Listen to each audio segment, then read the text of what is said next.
MSI historical کے معزز دوستوں، میں ہوں شمس الاسلام اور آپ تمام دیکھنے اور سننے والوں کو السلام علیکم۔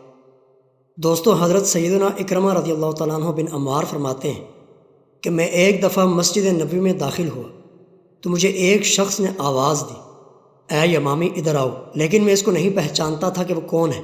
اس شخص نے مجھ سے کہا، دیکھو کسی سے یہ الفاظ نہ کہنا کہ اللہ کی قسم اللہ تجھے کبھی نہیں بخشے گا اور نہ ہی جنت میں داخل کرے گا۔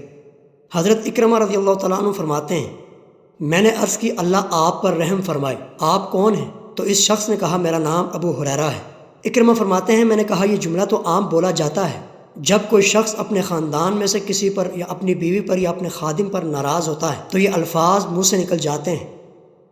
پیارے دوستو، ابو ہریرہ رضی اللہ تعالیٰ عنہ فرماتے ہیں کہ رسول اللہ علیہ السلام نے فرمایا کہ بنی اسرائیل کے دو شخص آپس میں دوست تھے، ان میں سے ایک بہت عبادت گزار تھا اور دوسرا گنہگار تھا۔ عابد ہمیشہ گنہگار کو کہتا کہ گناہوں کی عادت کو چھوڑ دو، وہ گنہگار جواب دیتا کہ میرا معاملہ اللہ کے سپرد کر دو۔ پیارے دوستو، ایک دن ایسا ہوا کہ اس نیک شخص نے گنہگار دوست کو ایسے گناہ میں مبتلا دیکھا جس کو وہ گناہ کبیرہ سمجھتا تھا، تو وہ اسے کہنے لگا کہ تم باز آ جاؤ۔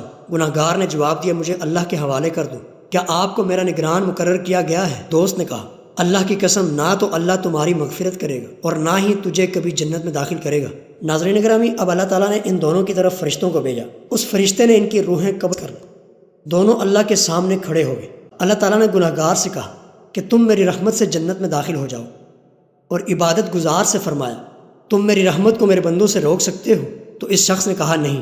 تو اللہ تعالیٰ نے فرشتوں سے کہا اسے جہنم کی طرف لے جاؤ۔ دوستو، اس واقعے کو بیان کرنے کے بعد ابو ہریرہ رضی اللہ تعالیٰ عنہ نے فرمایا، اس ذات کی قسم جس کے ہاتھ میں میری جان ہے، اس شخص نے ایسی بات زبان سے نکالی جس نے اس کی دنیا اور آخرت کو تباہ کر دیا۔ معزز دوستو، عبادت اور ریاضت کے تکبر میں آ کر کبھی کسی کو برا بھلا نہیں کہنا چاہیے، کیونکہ اچھے اور نیک کام کرنے کی توفیق اللہ کی طرف سے ہوتی ہے اور وہ یہ توفیق چھین بھی سکتا ہے۔ تو اس لیے ہر وقت اللہ تعالیٰ سے ڈرنا چاہیے اور عاجزی کرنی چاہیے اور کسی کو حقیر نہیں سمجھنا چاہیے، کیونکہ جو کلمہ پڑھنے والا ہے سب سے بلند ہے کہ وہ شرک کے اندھیرے سے نکل کر ایمان کے نور میں داخل ہو گیا ہے۔ تو اسی طرح ایک دن وہ برے اعمال کے اندھیرے سے نکل کر نیک اعمال کے نور کی طرف سفر کرنا شروع کر دے گا۔ ہم مخلوق ہیں اور ہمیں وہ کام کرنے چاہیے جو شریعت ہمیں اجازت دیتی ہے، جو اللہ تعالیٰ کے فیصلے ہیں وہ اسی پر چھوڑنے چاہیے۔ اللہ تعالیٰ ہمیشہ عاجزی اور انکساری کرنے کی توفیق نصیب فرمائے، آمین یا رب العالمین۔ دوستو، اگر آپ کو یہ ویڈیو پسند آئی ہے اس کو لائک اور شیئر کر دیں، کامنٹ سیکشن میں اپنی رائے کا اظہار ضرور کیجیے گا، اور MSI ہسٹوریکل کو سبسکرائب کرنا مت بھولیے گا۔